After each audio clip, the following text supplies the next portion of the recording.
My dear students, we'll continue from where we had left in the first video. I had derived electric potential due to a point charge. The potential V is given by the formula 1 upon 4 pi epsilon naught Q upon R. So V is equal to 1 upon V is equal to work done by test charge 1 upon 4 pi epsilon naught K Q upon R. If it is air, then K will be air, or vacuum, then K will be equal to 1. Okay. So this is the formula for the electric potential due to a point charge. Now, electric field due to a point charge is given by the formula 1 upon 4 pi epsilon naught Q upon R square. What do we find here? That V potential is inversely proportional to the distance of the point from the test charge, from the given charge, or test charge given charge. And here electric field is inversely proportional to the square of the distance. So E is inversely proportional to the square of the distance, and potential is inversely proportional to the distance. So there is a difference in the formula. V is inversely proportional to R and E is inversely proportional to R square. Okay, is it clear?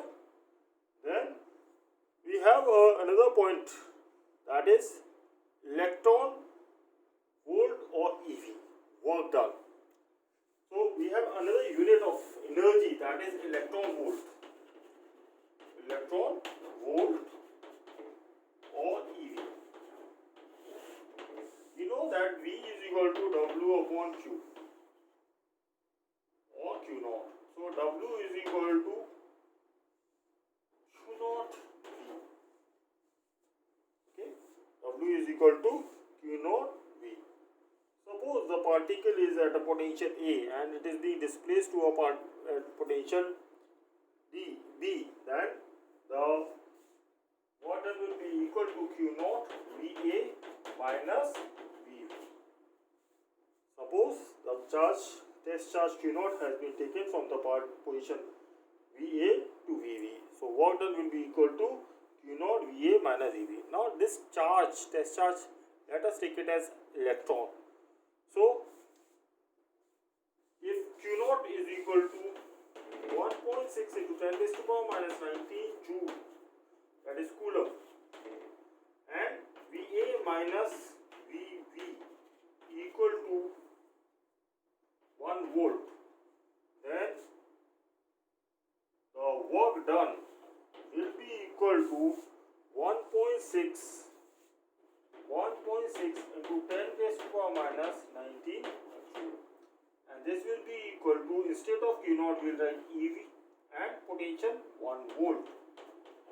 So equal to 1.6 into 10 raised to power minus 19 joule. So 1 electron volt is equal to 10 raised to power minus 19 joule. 1 EV equal to 10 raised to power minus 19 joule. So 1 electron volt is the smallest unit of energy. Okay. So electric potential due to positive Q charge is positive, and if there is an electric potential we have to calculate due to negative charge, then potential will be taken as negative because it is a scalar quantity. So due to plus Q charge, electric potential at a given point is positive, and due to minus Q charge, electric potential at a given point is negative. That is, if you have to find out the electric potential at a distance R, then due to negative charge, minus Q charge, then V will be equal to minus V, that is equal to minus 1 upon 4 pi epsilon naught Q upon R. Is it clear? Potential due to a group of point charges. Potential is a scalar quantity. Therefore, potential at any point due to a group of point charges will be calculated by potential due to each charge. There are number of discrete charges having different nature of charge, positive or negative. Then potential at a given point will be calculated directly by taking their sign in consideration. So the net potential at a given point will be the summation of all the potential due to different charges at a given point. So the formula comes out to be, if there are discrete charges like Q1 minus Q2, Q3 minus Q4, then the potential at a given point will be V equal to 1 upon 4 pi epsilon naught Q1 upon R1 minus Q2 upon R2 plus Q3 upon R3 minus Q4 upon R4.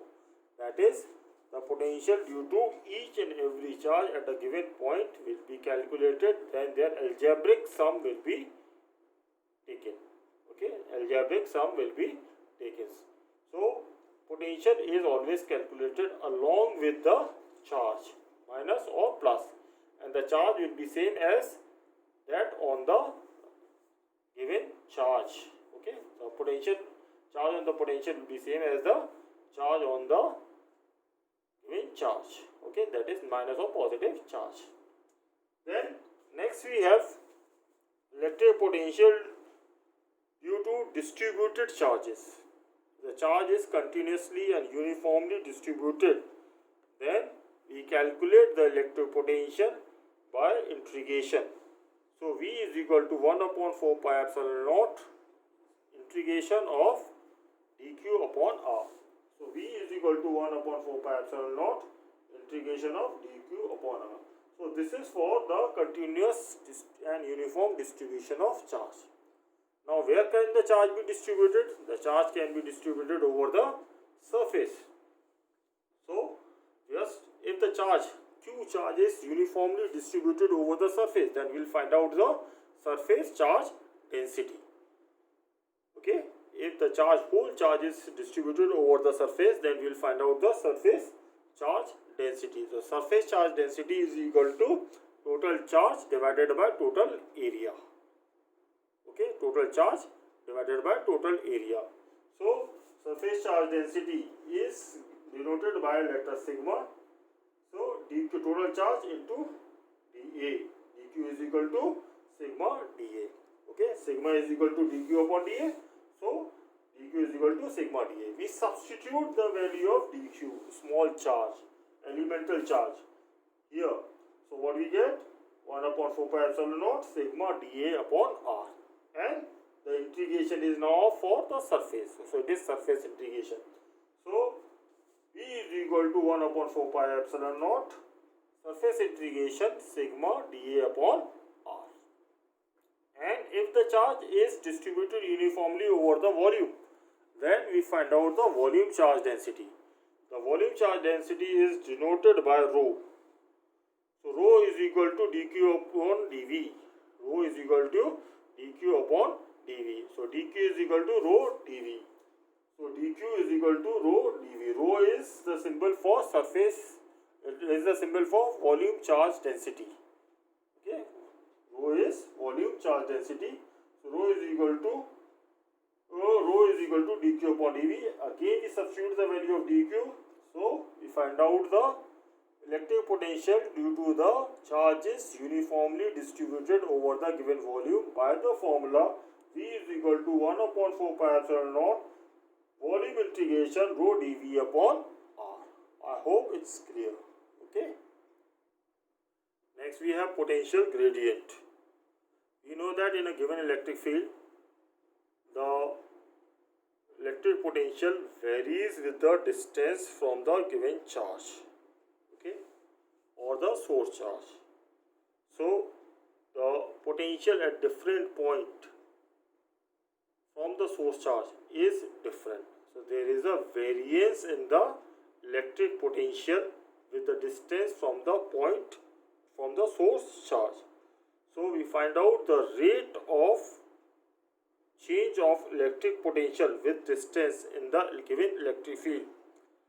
Okay, we find out the rate of change of potential with the distance in the given electric field. This is known as electric potential. So it is the ratio of the change of potential to the change in distance. What is electric potential? Electric potential gradient is the rate of change of potential. Okay, rate of change of potential with distance in the electric field.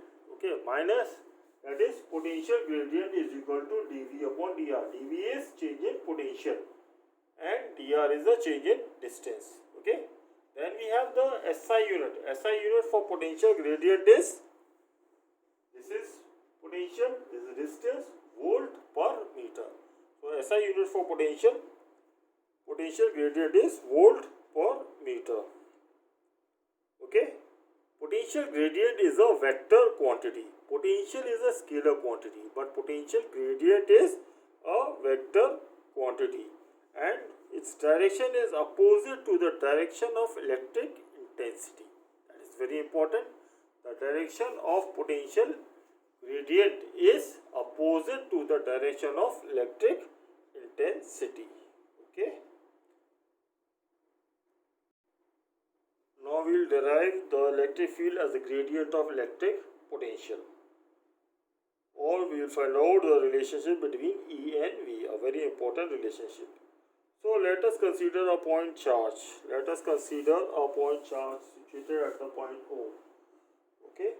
So there is an electric field that is acting away from the point O, that is along the x-axis. E is the electric field acting along the x-axis, and there are 2 points A and B. A is at a distance r from the point O, and the distance between A and V is vanishingly small, that is very small, d. Let the distance be equal to dr. And then we have a test charge Q0. Now the force that is acting on the test charge Q0 will be away from the charge plus Q. So that is in the opposite directions. That is the charge that is acting on this force. Now let us consider that we are bringing the charge particle Q0 from the point B to point A. We will calculate out the amount of work done in bringing the charge particle from the point B to point A. So the force that is acting when the charge particle is at the point B is Q0 E. What is the force? Force acting at the particle Q0 is Q0 E, where E is the electric field. Now we will calculate the amount of work done in bringing the charge particle from the point B to point A. So since the distance is very small, dr, the work done will be also very small, dw. So dw is equal to F minus dr. Now why minus? Because the displacement is against the direction of the force. It is opposite to the direction of the force. So dw is equal to F minus dr. Now we substitute the value of force.